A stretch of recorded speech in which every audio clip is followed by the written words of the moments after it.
ಪಟ್ಟಣದಲ್ಲಿ ಸೋಮನಾಥ ದೇವಸ್ಥಾನದಲ್ಲಿ ಪೂಜೆ ಮಾಡಿ ಮತ್ತು ನನಗೆ ನಮ್ಮ ಶಿವು ಮತ್ತು ನಾಗರಾಜು ಮತ್ತು ನಮ್ಮ ಅಂಬೇಡ್ಕರ್ ಪಾಳ್ಯದ ಎಲ್ಲ ಸದಸ್ಯರು ಹಾಗೂ ನಮ್ಮ ಮುರಾಜು ಸೇರಿ ನಮಗೆ ಸನ್ಮಾನ ಕಾರ್ಯಕ್ರಮ ಹಮ್ಮಿಕೊಂಡಿದ್ದು ಈ ದಿನ ನನಗೆ ಒಂದು ಸನ್ಮಾನ ಮಾಡಿದ್ದಾರೆ.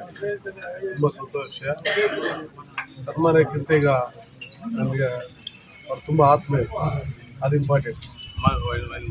ಆ ಗೌರವ ಉಳಿಸ್ಕೋಬೇಕು ಮುಂದೆ. ನಾನು ಈಗ ನನಗೇನು ನಮ್ಮ ರಮೇಶ್ ಕುಮಾರ್ ಸಾಹೇಬರು ನನ್ನ KMF ಡೈರೆಕ್ಟ್ ಆಗಿ ಮಾಡಿದ್ದಾರೆ, ಅವ್ರ ಆಶೀರ್ವಾದದಿಂದ ಆಗಿದ್ದೀನೋ ಅವ್ರ ಹೆಸರು ಮತ್ತು ನನ್ನ ನಂಬಿಕೊಂಡು ಓಟ್ ಹಾಕಿದಂಥ ರೈತ ಬಾಂಧವರು ಅವರು ಕಷ್ಟಗಳನ್ನು ಸ್ಪಂದಿಸಿ ಅವ್ರ ಕಷ್ಟನ ಆಲಿಸಿ ಅವ್ರಿಗೆ ಸಹಾಯ ಮಾಡಿದಾಗ ಎಲ್ಲೋ ಒಂದು ಕಡೆ ರಮೇಶ್ ಕುಮಾರ್ ಸ್ವಾಮಿಯವ್ರಿಗೂ ನಮಗೂ ಒಳ್ಳೆಯದಾಗುತ್ತೆ ಅಂತ ಬಯಸ್ತಾ, ಏನು ನನ್ನ ಜವಾಬ್ದಾರಿ ಸ್ವಾಮಿಗಳು ವಹಿಸಿದರೆ ಅದನ್ನು ಖಂಡಿತವಾಗಿ ನೆರವೇರಿಸ್ತೀನಿ. ಆ ಗೌರವ ಉಳಿಸ್ಕೊಳ್ತೀನಿ. ಈಗ ನಾನು ಸನ್ಮಾನ ಮಾಡೋದು ವಿಶೇಷ ಅಲ್ಲ, ಸನ್ಮಾನ ಮಾಡಿದಷ್ಟು ಭಯ ಜಾಸ್ತಿ ಆಗ್ತದೆ. ಯಾಕಂದರೆ ನನಗೆ ಜವಾಬ್ದಾರಿ ಜಾಸ್ತಿ ಆಗ್ತದೆ. ಉಳಿಸ್ಕೋಬೇಕಾದ್ರೆ ನಮ್ಮ ಸ್ನೇಹಿತರು, ನಮ್ಮ ಅಶೋಕಣ್ಣ ಆಗ್ಬೋದು, ಸಂಜಯ್ ರೆಡ್ಡಿ ಆಗ್ಬೋದು, ನಮ್ಮ ಯಾರು ಹಿರಿಯರು ನಮ್ಮ ಮುಖಂಡರಿದ್ದಾರೋ ಅವರು ಸಲಹೆಗಳು ತಗೊಂಡಿದ್ರು. ಅವ್ರ ಮುಖಾಂತರ ಅವ್ರೇನು ಸಲಹೆ ಕೊಟ್ಟರು ಅದನ್ನು ತಪ್ಪದಾಗಿ ಭಾವಿಸಿದೆ. ಅದು ಹಿಡ್ಕೊಂಡು ಹೋಗ್ತಾ ರೈತರಿಗೆ ಸಹಾಯ ಮಾಡೋಕ್ಕೆ ಮುಂದೆ ಬಂದು ಮಾಡ್ತೀನಿ ಸಂದರ್ಭದಲ್ಲಿ ಹೇಳ್ತಾ ನನಗೆ ಕರೆಸಿ ನಾನು ಸನ್ಮಾನ ಮಾಡೋಕ್ಕೆ ಎಲ್ಲರಿಗೂ ಸಂತೋಷ.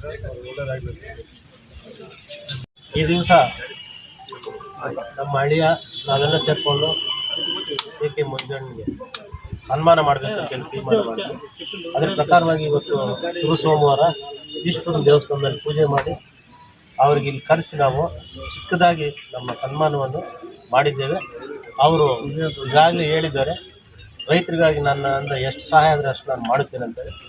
ಇದಕ್ಕೆ ಮುಂಚೆನೂ ಮಾಡ್ತಾ ಇದ್ದಾರೆ, ಮುಂದೇನು ಅದನ್ನು ಮುಂದುವರಿಸ್ಕೊಂಡು ಹೋಗಿ ಜಾಸ್ತಿ ಮಾಡ್ತಾ ಜನರಿಗೆ ಸ್ಪಂದಿಸ್ತಾ ಇರಲಿ ಅಂತೇಳಿ ನಾನು ದೇವರಲ್ಲಿ ಪ್ರಾರ್ಥನೆ ಮಾಡ್ತೇನೆ. ಯಾಕಂದರೆ KK ಮಂಜು ಅಂದರೆ ಎಲ್ರಿಗೂ ಗೊತ್ತಿದೆ. KK ಮಂಜು ಯಾವೊಂದು ಸಮಯದಲ್ಲಿ ಯಾರೇ ಹೋಗಲಿ ಅವ್ರಿಗೊಂದು ಸಹಾಯ ಮಾಡ್ತಕ್ಕಂಥ ಮನೋಭಾವ ಅವರಲ್ಲಿದೆ.